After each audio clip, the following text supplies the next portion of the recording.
Tous les humains ont un point en commun.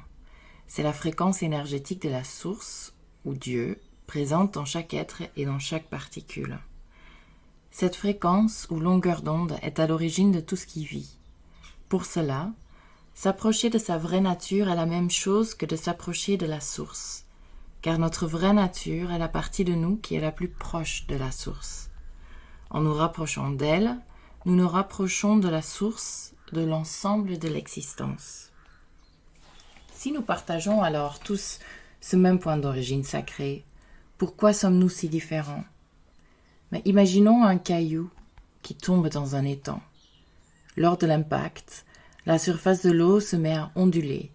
Différents anneaux se dessinent et s'agrandissent, commencent à rayonner vers l'extérieur à partir du point d'impact. Un deuxième anneau apparaît juste après le premier, un troisième anneau émerge juste après le second, et ainsi de suite. Même si ces anneaux se forment les uns après les autres, ils font tous partie du même mouvement, créé par l'impact d'un seul caillou à la surface de l'eau.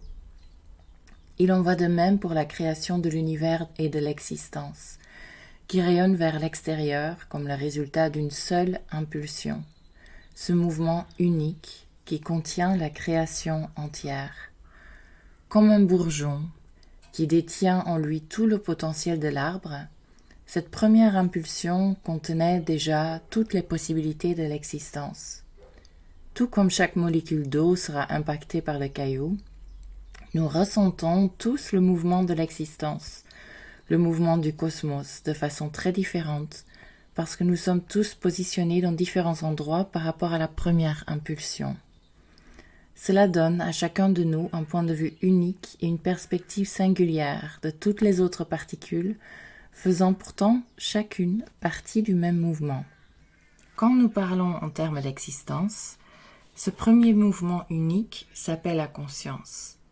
La nature de votre âme est différente de celle des autres parce que vous représentez un endroit spécifique dans ce mouvement unique de la conscience.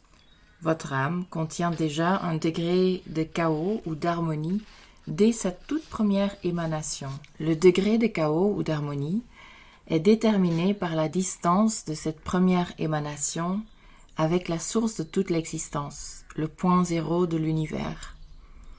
Plus cette première émanation est proche de ce point zéro, plus votre âme tend vers l'harmonie. C'est là que nous ne devrions pas parler de bon ou mauvais humain, mais plutôt d'être harmonieux ou d'être chaotique.